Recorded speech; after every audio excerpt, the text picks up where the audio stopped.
اعوذ باللہ من الشیطان الرجیم نحمدہ نصلی علی رسولہ الکریم اما بعد فاعوذ باللہ من الشیطان الرجیم بسم اللہ الرحمن الرحیم۔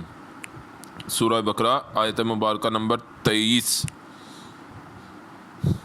بسم اللہ الرحمن الرحیم۔ وَإِن كُنتُمْ فِي رَيْبٍ مِّمَّا نَزَّلْنَا عَلَىٰ عَبْدِنَا فَأْتُوا بِسُورَةٍ مِّن مِّثْلِهِ فَادْعُوا شُهَدَاءَكُم مِّن دُونِ اللَّهِ إِن كُنتُمْ صَادِقِينَ آمنت باللہ وصدق اللہ العظیم۔ ترجمہ: اور اگر ہو تم بیچ شک کے اس چیز سے کہ اتاری ہے ہم نے اوپر بندے اپنے کے، پس لے آؤ ایک صورت مانند اس کی اور پکارو شاہدوں اپنوں کو سوائے اللہ کے اگر ہو تم سچے۔ اللہ اکبر۔ اب پچھلی دو آیتیں مبارکہ جو ہم نے پڑھی تھیں وہ میں نے طریقہ سمجھا دیا تھا سیاق و سباق کا۔ مختصر یہ کہ یہ آیتیں ایسی ہیں کہ ان کا اگر آپ مضامین کا خلاصہ بھی بیان کریں تو وہ بھی زندگیاں لگ جائیں، ہم نہیں کر سکتے۔ یہ تو اللہ تعالیٰ کی رحمت سے کہ کسی کے دل میں اللہ شمع محمد کی روشنی کر دیں اور وہ کام کرنے کے لیے تیار ہو جائے، قرآن جو اسے پیغام دے رہا ہے، تو کسی درجے میں کسی کو کچھ سمجھ لگ جائے تو جتنی یہ مختصر سا وقت لیکن قرآن کی ایک ساری زندگی کو تشریح کرتا رہے، ممکن نہیں ساری زندگی لگا کے وہ قرآن کی آیت کی تشریح کر لے۔ بہرحال یہ ایک تمہیدی پیغام ہوتا ہے کہ اللہ تعالیٰ سمجھ دیں تو ہم قرآن سے اللہ کا نام لے کے نیتاً عملاً جڑیں۔ بہرحال آیت کی طرف آتے ہیں۔ جو پیچھے پہلے اللہ رب العزت کی رکوع مبارک میں جو میں دوبارہ دہرا دوں کہ اللہ تعالیٰ نے جو قرآن کی دعوت کا یہ رکوع علماء کرام نے اور خصوصاً ڈاکٹر اسرار احمد رحمۃ اللہ علیہ نے جو بتایا کہ قرآن کی دعوت کا خلاصہ آ گیا اس رکوع مبارک میں، تو آپ اگر غور کریں کیسے اللہ رب العزت نے درجہ بدرجہ اس آیت کے ذریعے ہر درجے آپ کو، پہلی آیت میں توحید آ رہی ہے، دوسری آیت میں اللہ تعالیٰ بتا رہے ہیں کیسے میں نے زمین اور آسمان کا نظام چلایا ہے، اب تیسری آیت مبارکہ میں جو اللہ اس رکوع کی تیسری آیت میں اللہ تعالیٰ جو بتا رہے ہیں اور اگر ہو تم بیچ شک ہے، یعنی کہ اب اللہ تعالیٰ انہیں قرآن کے بارے میں چیلنج کر رہے ہیں، اور اسی معنی میں قرآن نبی پاک صلی اللہ علیہ وسلم کا معجزہ ہے، اور یہ وہ معجزہ ہے۔ اس آیت مبارک کو جتنا اللہ ہمیں توفیق دیں تو ہم نے اپنے ذہنوں میں زندگیوں میں شامل کرنا ہے۔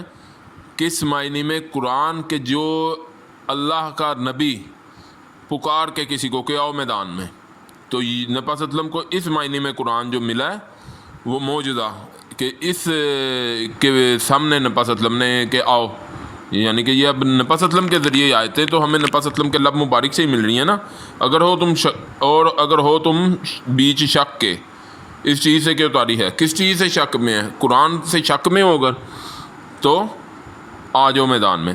اور دوسرا آپ بات یہ ذہن میں رکھیں، قرآن پاک ہی نبی پاک صلی اللہ علیہ وسلم کا معجزہ، اور اس جیسا معجزہ پہلے کسی نبی کو نہیں ملا۔ میں کس لیے کہہ رہا ہوں کہ پہلے کسی کتاب میں یہ آیت نہیں آئی جو قرآن میں آئی ہے،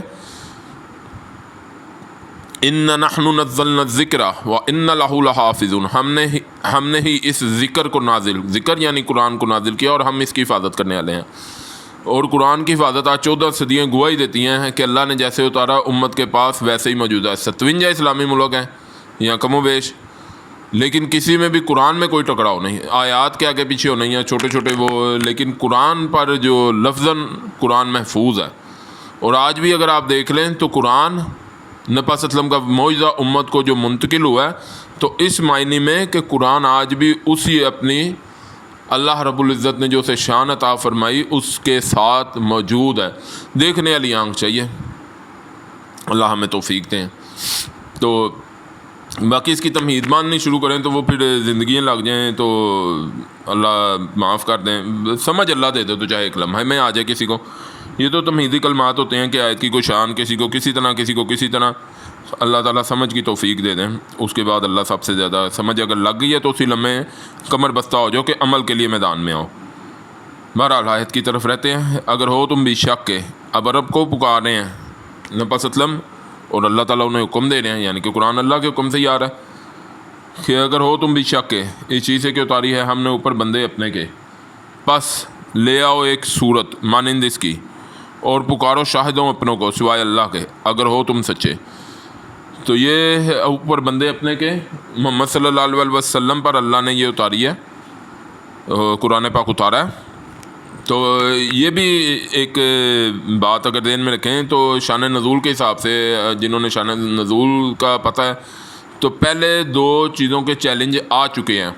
اب میں اس تمہید میں اگر جاؤں تو وہ زیادہ ٹائم لگ جائے گا. مختصر یہ کہ پہلے پکارا گیا، پہلے انہیں پکارا کہ لے آؤ اس کے مانند ایک کلام، پھر دوسری سطح پہ پکارا گیا لے آؤ 10 صورتیں. اب یہ آخری درجے میں، اچھا بھئی اتنے تم نچلے تھرڈ کلاس لو لیول ہو تو چلو اس کے مانند ایک صورت ہی لے آؤ. لیکن آپ غور کریں نبی اسلم کی زندگی مبارک پر کسی نے یہ جرت نہیں کی تھی، قرآن کے مقابلے پہ لائے نہیں تھے.